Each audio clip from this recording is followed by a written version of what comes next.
I never imagined my own mother would suggest something so absurd. There I was, sitting across from her at our usual lunch spot, when she dropped the bomb that my brother Ethan was marrying Jessica, my ex of 6 years, who cheated on me with him. That was shocking enough, but then came the kicker. She expected me to be the best man.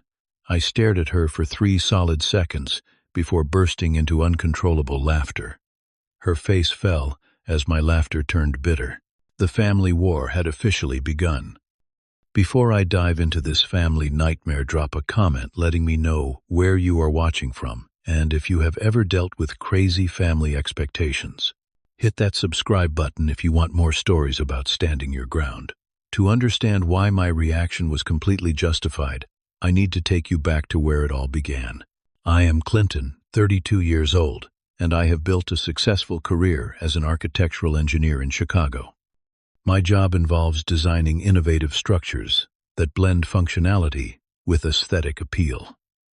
I had been with Jessica for 6 years, having met during our sophomore year of college.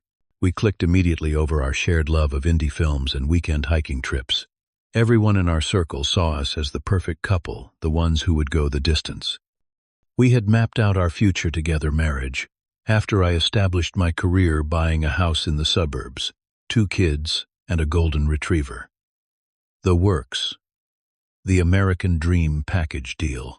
Jessica had been supportive of my career ambitions, or so I thought. My position often required travel for major projects across the country, sometimes for a week or 2 at a time. I always made sure to call her every night, send flowers randomly, and bring back thoughtful gifts from each city I visited. 2 years ago, I was working on a significant project in Boston that was supposed to keep me there for another 3 days. We finished ahead of schedule, and I decided to surprise Jessica by coming home early. I picked up her favorite chocolates from a specialty shop and was genuinely excited to see the look on her face when I walked through the door of our shared apartment. When I pulled into our complex, nothing seemed out of the ordinary except for a vaguely familiar car parked a few spots away from our designated spaces. It took me a moment to recognize it as my brother Ethan's recently purchased sedan.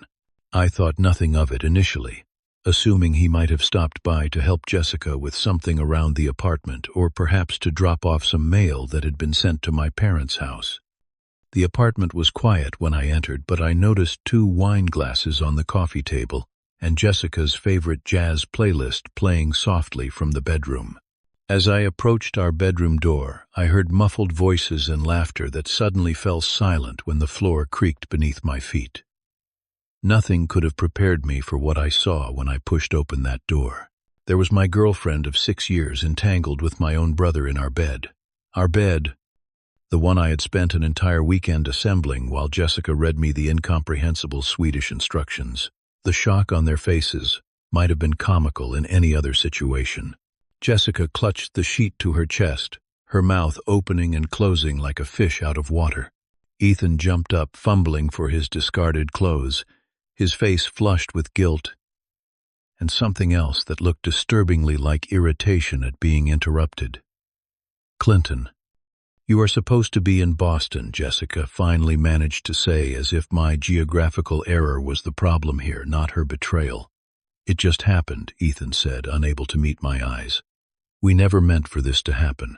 I remember feeling eerily calm in that moment, like I was watching the scene unfold from somewhere outside my body.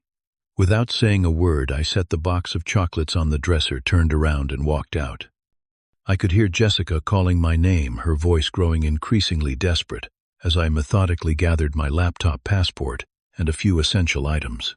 I left most of my possessions behind, knowing I could never set foot in that apartment again without seeing those images flashing before my eyes. I checked into a hotel that night and sent a brief text to Jessica that I would arrange to collect my things when they were both gone. I blocked both their numbers immediately after. My parents called within hours, having already heard from a tearful Ethan. To their credit, they seemed genuinely horrified at what had happened. My father especially expressed profound disappointment in Ethan. Mom cried over the phone, repeating that she did not raise her sons to betray each other. The following months were the darkest of my life. I moved into a sterile 1-bedroom apartment closer to my office, and threw myself into work with reckless abandon, taking on projects no one else wanted, staying late every night until the cleaning staff practically swept me out with trash. I lost 20 pounds, developed insomnia that no over-the-counter medicine could touch, and started experiencing anxiety attacks whenever I saw couples that reminded me of Jessica and me. After 6 months of this self-destructive pattern, a concerned colleague recommended her therapist.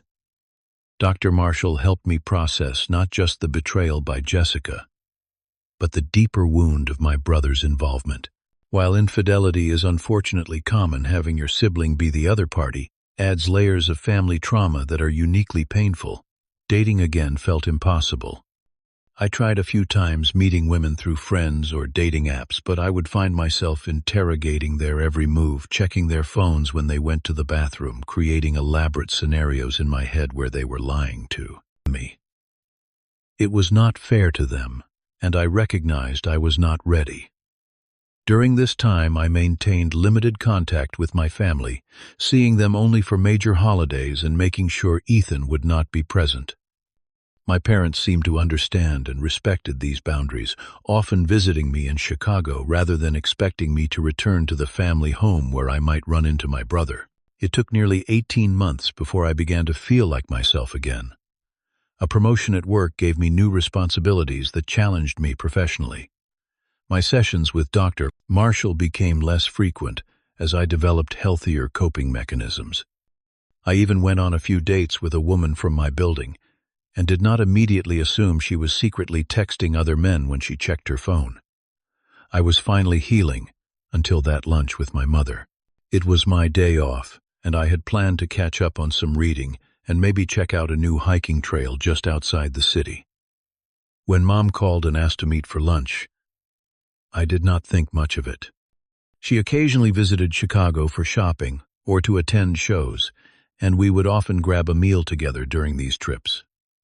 We met at Maple Grove Cafe, a quiet spot known for its excellent sandwiches and homemade pies. Mom seemed unusually fidgety, rearranging her silverware multiple times and taking frequent sips of water despite barely touching her meal. After about 20 minutes of superficial conversation about her garden club and Dad's new golf clubs, she cleared her throat dramatically. "Clinton, sweetheart, I have some wonderful news to share with you," she said, reaching across the table to grasp my hand. Her fingers felt cold despite the warm restaurant. "What is it?" I asked, genuinely curious. Maybe Dad had finally agreed to that Alaskan cruise she had been pushing for years. "Your brother Ethan and Jessica are engaged. Isn't that marvelous? The wedding is set for June at the lake house. We are all so excited." I stared at her, waiting for the punchline of what had to be a horrifically miscalculated joke. When her expectant smile did not falter, I realized she was serious. My brother was marrying my ex-girlfriend, the woman who had cheated on me with him, and my mother thought this was cause for celebration. "You cannot be serious," I finally managed to say. "Now, Clinton, I know things were difficult at first, but it has been 2 years. Ethan and Jessica have built a beautiful relationship. They truly love each other. Built a beautiful relationship on the foundation of cheating and betrayal." My voice was rising, and I made a conscious effort to lower it. "Mom, they destroyed me. Both of them. And you have been what's secretly maintaining a relationship with Jessica this whole time." She had the grace to look slightly ashamed. Not at first, of course, but about a year ago, when it became clear their relationship was serious, we felt we needed to accept it. "Family comes first, Clinton. You know that." "Apparently I am not considered family then," I said coldly. "Do not be dramatic. Of course you are family. Which is why." She took a deep breath, as if preparing for a plunge into cold water. "Ethan wants you to be his best man." That was when I lost it. The laughter bubbled up from somewhere deep inside me, uncontrollable and slightly manic. Heads turned at nearby tables. As I laughed so hard, tears streamed down my face. My mother's expression shifted from hopeful to confused to irritated. This is not a laughing matter, Clinton. This is your brother's wedding day, a sacred occasion. Sacred. There is nothing sacred about this union, Mom. It was born of deceit and betrayal. My betrayal, specifically. And now you expect me to stand beside them and give my blessing. That is not going to happen. Not in this lifetime. Clinton Alexander Matthews, I raised you better than this. The Christian thing to do is to forgive. Do not bring religion into this. Would Jesus really expect me to be the best man at my cheating ex and backstabbing brother's wedding? Somehow I doubt that was covered in the Sermon on the Mount. Our argument escalated until I finally stood up, threw money on the table for the meal, and walked out, ignoring my mother's calls to come back and discuss this reasonably. There was nothing reasonable about this situation. What followed was a barrage of texts and calls from various family members. My father, who I had thought was firmly in my corner, left a voicemail expressing disappointment in my inability to move forward for the sake of family harmony. Aunts and uncles I barely spoke to during normal times suddenly had strong opinions about my obligation to support Ethan on the most important day of his life. The only ally I had was my younger sister Maya, who sent me a simple text: "This is beyond messed up. I got your back, bro." Ethan himself finally reached out with a pathetic attempt at an apology. "I know things happened in a way that hurt you, and I am sorry about that. But Jessica and I were meant to be together. I hope you can find it in your heart to support us and be my best man." No one else could fill that role. I did not bother responding to that manipulative garbage. The most infuriating message came from Jessica. "Clinton, I know you must hate me, but what Ethan and I have is real. We never meant to hurt you. Sometimes the heart wants what it wants. I would really love your blessing on our special day." The audacity was breathtaking. They cheated, betrayed me in the most intimate way possible, and now wanted my blessing. I took a week off work, knowing I was in no state to focus on complex architectural designs when I could barely control my rage. During an emergency session with Dr. Marshall, I vented my frustration and sense of betrayal that now extended to my entire family. He reminded me that I was entitled to my feelings and had every right to set boundaries even with family members. Being related to someone does not give them the right to dismiss your pain or demand your participation in something that will cause you further trauma, he said. I decided the only way to make my position crystal clear was to confront everyone face to face at the upcoming Sunday dinner my mother had been texting about incessantly. It was time to stand my ground. Sunday dinner at my parents' suburban home had once been a comforting tradition. Now, as I pulled into the driveway, my stomach clenched with anxiety. I almost turned around and drove away when I spotted Ethan's car, now painfully familiar, parked next to a blue sedan I assumed belonged to Jessica. I sat in my car for several minutes, practicing the breathing techniques Dr. Marshall had taught me. I was not here to create a scene or deepen family divisions. I simply needed to clearly communicate my boundaries and then distance myself from this toxic situation. When I finally entered the house, the forced normalcy was suffocating. Mom bustled around the kitchen, instructing Jessica on the proper way to arrange dinner rolls in the breadbasket. Dad and Ethan were discussing football in the living room, beers in hand, as if nothing had changed. Maya sat alone at the dining table, scrolling through her phone, with an expression of profound boredom. Her face lit up when she saw me, and she rushed over to give me a hug. "I did not think you would actually come," she whispered. "This whole thing is like living in a bad soap opera." Dinner was an exercise in awkwardness. I had been seated directly across from Jessica and next to Ethan, a seating arrangement that could only have been my mother's passive-aggressive idea of forcing reconciliation. Jessica kept trying to make eye contact with me, while Ethan seemed determined to act as if we were still the close brothers we had once been, repeatedly passing me dishes with an over-enthusiastic, "Here you go, bro." The conversation remained stubbornly superficial until my father stood to propose a toast. "To Ethan and Jessica," he said, raising his glass. "May your love continue to grow and your future be bright." We could not be happier to welcome Jessica officially into our family. Something inside me snapped at those words. I stood up my chair, scraping loudly against the hardwood floor. The table fell silent, all eyes turning to me with expressions ranging from hope to apprehension. I have listened to all of you for the past week talking about family loyalty and Christian forgiveness, and moving forward I began my voice steadier than I expected. But not one of you, except Maya, has acknowledged the fundamental issue here. My brother and my girlfriend of 6 years betrayed me in the most intimate way possible. They did not just hurt me, they broke something in me that I am still trying to repair. Clinton, please, my mother interrupted. This is not the time or place. When would be the appropriate time and place, Mom? After I stand next to Ethan at the altar, while I give a best man's speech celebrating their love that was born from betrayal? Or should I wait until they have their first child? And you expect me to be the godfather? Jessica dabbed at her eyes with a napkin. We never meant to hurt you, Clinton. Sometimes love just happens and you cannot control it. Love happens, I repeated incredulously. Love doesn't just happen in someone else's bed, Jessica. You made choices. Both of you made choices that showed complete disregard for me, for our 6-year relationship, for the bonds of family. You need to man up and move on, Ethan interjected, his face flushing. It has been 2 years. We are getting married.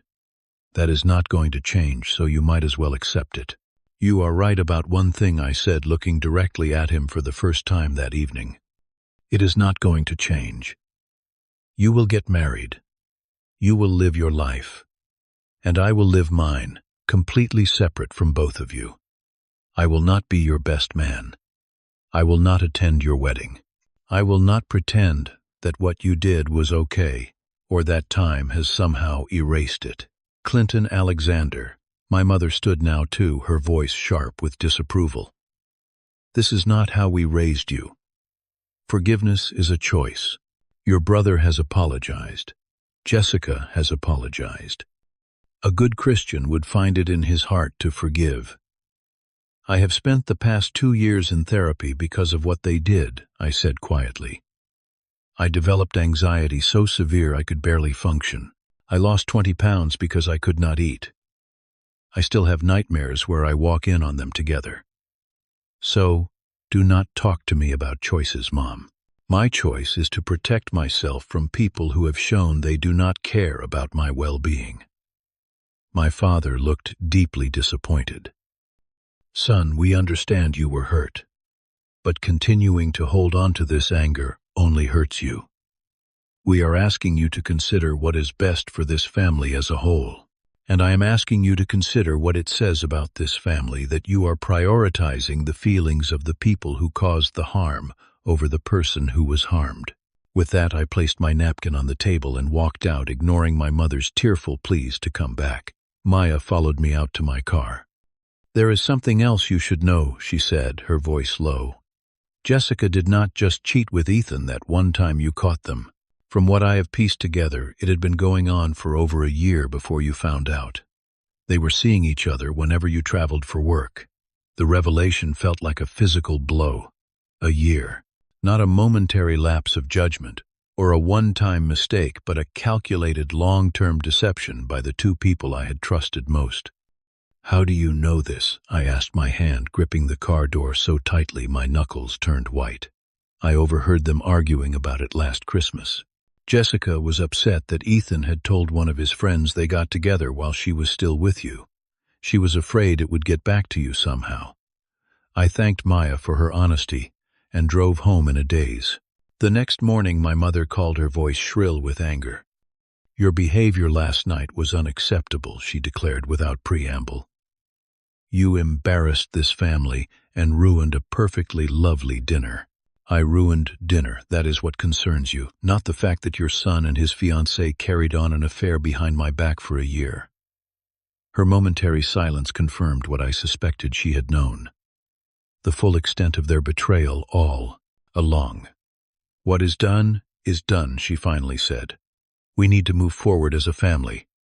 I am going to be very clear, Clinton. Either you agree to be Ethan's best man and attend this wedding with a positive attitude, or you can consider yourself cut off from this family. That is not much of a threat, considering this family has already shown me exactly where I stand in the hierarchy of importance, I replied before ending the call. Later that week, Jessica reached out asking to meet for coffee to clear the air. Against my better judgment, I agreed, thinking perhaps some final closure would help me move on completely. The coffee shop was neutral territory, busy enough to discourage any dramatic scenes. Jessica arrived wearing an engagement ring that I recognized as my grandmother's family heirloom. The sight of it on her finger made my stomach turn. "Thank you for meeting me," she began, her voice soft and practiced. "I know this is difficult. What exactly did you want to say to me, Jessica? That you are sorry you and my brother went behind my back for a year? That you are sorry I had to find out by walking in on you? Or are you just sorry that I will not play along with the happy family fantasy everyone else has bought into?" Her eyes widened at my directness. "It was never meant to happen like that. Ethan and we connected on a level I never expected. I should have ended things with you first, I know that. But I was afraid and confused. Confused for an entire year while looking me in the eye every day, while making plans for our future. Together. That is not confusion, Jessica. That is calculated deception." She looked down at her hands. "There is something else you should know." She took a deep breath. "I am pregnant, 3 months along. Ethan and I are starting a family, and I really want our child to know their uncle. Family is everything, Clinton." The timing seemed suspiciously convenient, but whether it was true or a manipulation tactic did not matter. "Congratulations," I said flatly. "I wish you and your child well, but my position has not changed. I will not be attending your wedding, and I certainly will not be the best man." In the weeks that followed, I made peace with my decision to distance myself from the toxic dynamics of my family. I booked a solo hiking trip to Colorado for the weekend of the wedding, wanting to be far away from any possibility of last-minute guilt trips or confrontations. Friends and colleagues who knew the situation were overwhelmingly supportive. "I cannot imagine anyone expecting you to be okay with this, let alone participate in it," my friend Jason said during a basketball game. "Your family is in some serious denial." 2 weeks before the wedding, I received an unexpected call from my father. His voice sounded tired, lacking the authoritative tone he typically used when discussing family matters. "I owe you an apology, son," he said after a moment of awkward silence. "I have been thinking a lot about everything that has happened.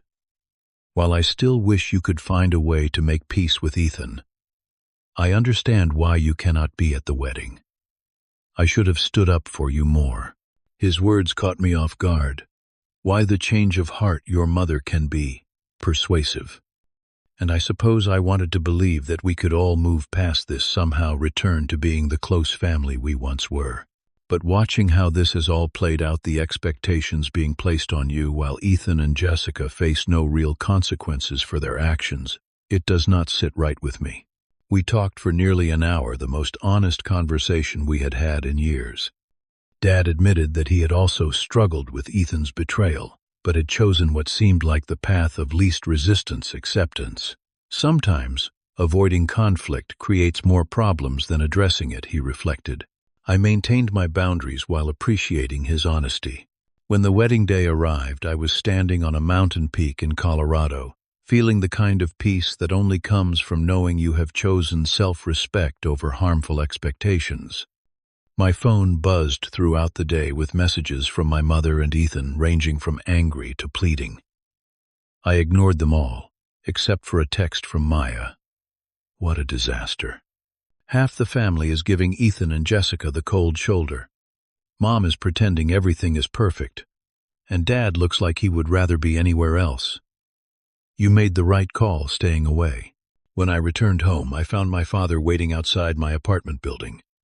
He looked older somehow, the lines around his eyes deeper than I remembered. "I just wanted to check on you," he said simply, "and to tell you that I respect your decision. It could not have been easy standing your ground against so much pressure." "It was not," I admitted. "But I have learned that sometimes the hardest boundaries to set are the ones we need most." In the months that followed, I maintained limited contact with my parents, gradually rebuilding a relationship with my father while keeping firm boundaries with my mother. I have no contact with Ethan and Jessica, a situation that continues to cause family tension, but one that protects my mental health and self-respect. 6 months after their wedding, I met Sarah at a charity event for the Architectural Preservation Society. Her warmth and genuine interest in hearing my thoughts, rather than just waiting for her turn to speak, was refreshing. When I eventually shared my family history with her, she listened without judgment and respected the boundaries I had established. Looking back at the past 2.5 years, I see now that the betrayal, while painful, forced me to examine what I truly value in relationships, whether familial or romantic. I have learned that love without respect is not love at all, and that family loyalty should never require sacrificing your self-worth. Have you ever had to choose between family expectations and self-respect? Share your experiences in the comments below. I would love to hear how you navigated similar difficult situations. If this story resonated with you, please hit the like button and subscribe to my channel for more authentic stories about maintaining boundaries and rebuilding after betrayal. Do not forget to share with someone who might need to hear that standing up for themselves is not selfish, but necessary. Thank you for listening. And remember, sometimes the hardest boundaries to set are with the people we love most.